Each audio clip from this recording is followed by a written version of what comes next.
नमस्कार. माझं नाव रचना आणि मागचे 7 वर्ष मी कॅनडामध्ये राहते. अ, बाकीच्या कुठल्याही स्त्रीप्रमाणे मी एक सामान्य स्त्री आहे, जी आपलं घर सांभाळायचा प्रयत्न करते, नोकरी करावी, आपलं घर सांभाळावं, पोरं-बाळं सांभाळावी आणि सर्वात मोठी गोष्ट जी प्रत्येक स्त्री आपली जी मुंबईमध्ये आहे, जी भारतात आहे, जी नॉर्थ अमेरिकामध्ये राहते, ती आपली स्वतःची तब्येत न सांभाळता बाकी सगळं काही सांभाळायचं हे हा प्रयत्न ती कधी सोडत नाही. त्यातली मी एक सामान्य स्त्री. एवढ्या सगळ्या धावपळीमध्ये नोकरी करणं आणि पोरंबाळं सांभाळणं, संसार करणं ह्याच्यामध्ये कधी मी माझी तब्येत विसरली, कधी तिच्याकडे बघणं जरुरी कधीच जरूर मी समजलं नाही आणि ह्याचा परिणाम माझ्या शरीरावर झाला. मागचे 2 वर्षापूर्वी मी अत्यंत आजारी पडली. माझ्या पाळीमध्ये खूप फरक आला. मागची 2 वर्ष सोडली तर 26 वर्ष माझ्या आयुष्यातली मला कधीही कुठल्याही प्रकारचा पाळीचा प्रॉब्लेम आला नाही. माझी पाळी नेहमी 4 ते 5 दिवसानंतर निघून जायची. कधी ओव्हरब्लिडिंग, अतिरक्तप्रभाव माझा झाला नाही. पण 2006-2007 मध्ये मी अत्यंत आजारी पडली आणि माझी जी नॉर्मल जी आपली रेग्युलर पाळी असते ती 5 दिवसापासनं 3-3 आठवड्यावर जायला लागली. माझं रक्त वाहायला लागलं आणि ह्या कारणामुळे माझे केस गळणं, माझ्या अंगामध्ये बदलाव येणं, थकणं, थकाव येणं, ताकद नसणं हे साहजिक झालं. कारण का माझे सगळे अंगातले क्षार, माझ्या अंगातली सगळी ताकद सगळी पाळीमुळे जायला लागली. पहिला 1 महिना मला वाटलं की काहीतरी सिरियस नाही आहे, मेन्स्ट्रुअल प्रॉब्लेम असेल त्यामुळे ते निघून जाईल. पण 1 महिन्यानंतर हा प्रॉब्लेम परत आला. म्हणजे माझी पाळी यायची आणि 3 आठवडे माझं ब्लिडिंग झालं की पाळी निघून जायची आणि 2 आठवड्यानंतर माझी परत पाळी यायची आणि 3-3 आठवडे माझी पाळी राहायची. ह्याच्यामुळे 6-6 आठवडे 2 महिन्यातले माझी पाळी राहिल्यामुळे माझ्या अंगात काही ताकद नव्हती. 2 महिन्यानंतर मी एकदम सिरियसली असा विचार केला आणि म्हटलं की हे काय, मला वाटतं हे सिरियस प्रॉब्लेम आहे आणि ह्याचा काहीतरी आपण इलाज केला पाहिजे. इथे कॅनडामध्ये, सर्वतः नॉर्थ अमेरिकामध्ये जेव्हा आपण एखाद्या डॉक्टरकडे जातो तेव्हा तो डॉक्टर आपल्याला जर स्पेशलिस्टकडे जायचं असेल तर 8-8 महिने, 7-7 महिने आपल्याला थांबायला लागतं. ह्यात काहीही आपण करू शकत नाही. ही इकडची सिस्टम आहे आणि ह्याचा एकच दुरुपयोग आहे की ज्याला खरंच अगदी सिरियसली आणि तातोतात मेडिकल असिस्टंटची गरज असते त्या माणसांसाठी इकडची मेडिकल सिस्टम काही उपयोगी नाही. कारण का 8-8 महिने कोणाला थांबायला वेळ नसतो इथे.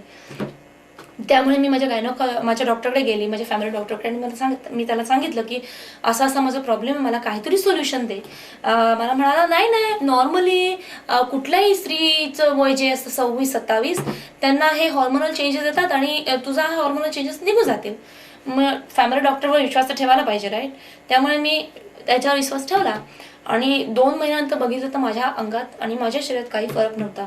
शेवटी 3ऱ्या महिन्याला मी डॉक्टरकडे गेले आणि सांगितलं, डॉक्टर मला काहीतरी सोल्युशन तुम्ही द्या, कारण का मला खरंच बरं वाटत नाहीये, माझ्या अंगात ताकद नाहीये. तर डॉक्टर म्हणाला ठीक आहे आपण सोनोग्राफी करू. शेवटी डॉक्टरनी एवढं पुश केल्यानंतर माझी सोनोग्राफी केली आणि त्याच्यामध्ये असं आढळून आलं की मला लेफ्ट हँड साईड म्हणजे उजव्या बाजूच्या साईडला मला 1 ते 2 सेंटीमीटरचं मोठं सिस्ट आहे.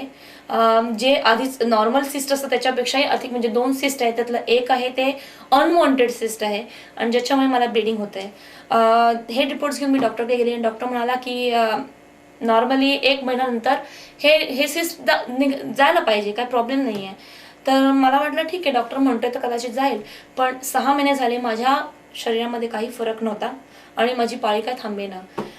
शेवटी माझी जी फ्युचर भावे सासू जी आता सध्या बॉस्टनमध्ये राहते, तिला मी फोन केला आणि मी तिला सांगितलं की बाई बघ, मला इथे नॉर्थ अमेरिकामध्ये कोणी नाही आहे आणि मला काही सोल्युशन दिसत नाही आहे. तर ती मला म्हणाली की रचना, मी तुला एक ॲडवाईस देते. मी सध्या एक असं प्रोडक्ट यूज करते, एक अशी गोष्ट यूज करते की ज्याच्यामुळे माझी पाठ जी एवढी दुखायची, आणि तू बघितलंयस आणि मी बघितलंय खरंच, तिची पाठ खूप दुखायची. तिला बसणं रात्री 10 नंतर 9 नंतर तिला बसणं अशक्य असायचं. जी आपल्या बेडमध्ये जाऊन झोपायची. ती म्हणाली की ते प्रोडक्ट मी यूज केल्यानंतर आजपर्यंत मागच्या 6 महिन्यामध्ये मला पाठदुखी नाही, मला कधीही थकवा येत नाही आणि माझ्या अंगात नेहमी ताकद असते की मी घर करू शकेन आणि नोकरी करू शकेन. मी सांगितलं कुठलं प्रोडक्ट आहे तरी काय? ती मला म्हणाली हे ॲलोवेरा जेल आहे. म्हटलं ॲलोवेराचं नाव मी ऐकलंय, पण हे जेल म्हणजे काय? हे काय ठराविक जेल आहे? तर तिने मला ॲलोवेरा जेल हे प्रोडक्ट मला तिने सांगितलं.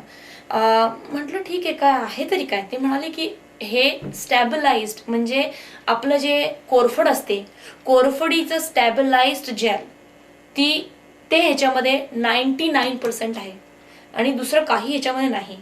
तर तिने मला सांगितलं की हे वापर आणि बघ तुला काय फरक पडतोय का. म्हटलं एवढे प्रयत्न करून झाले तर आता ठीक आहे, आपण हा एक प्रयोग करून बघूया की आपल्याला काय फरक पडतोय की नाही. आणि मी खरं सांगते, परमेश्वराची कृपा की आज हे प्रोडक्ट घेतल्यानंतर मला गायनोकॉलॉजिस्टची गरज नाही. मला मागच्या 9 ते 10 महिन्यामध्ये कधीही पाळीचा प्रॉब्लेम आला नाही. 5 दिवस झाले की माझी पाळी गेली आणि रेग्युलर एकदम नॉर्मल जी एखाद्या स्त्रीची पाळी असते ती आज माझी आहे. मागचे 10 महिने मी बघते, मला काही प्रॉब्लेम नाही. ह्याचबरोबर तिने मला सांगितलं की बाई तू अजून एक गोष्ट असते, त्याला म्हणतात फॉरएव्हर लिव्हिंग रॉयल जेली.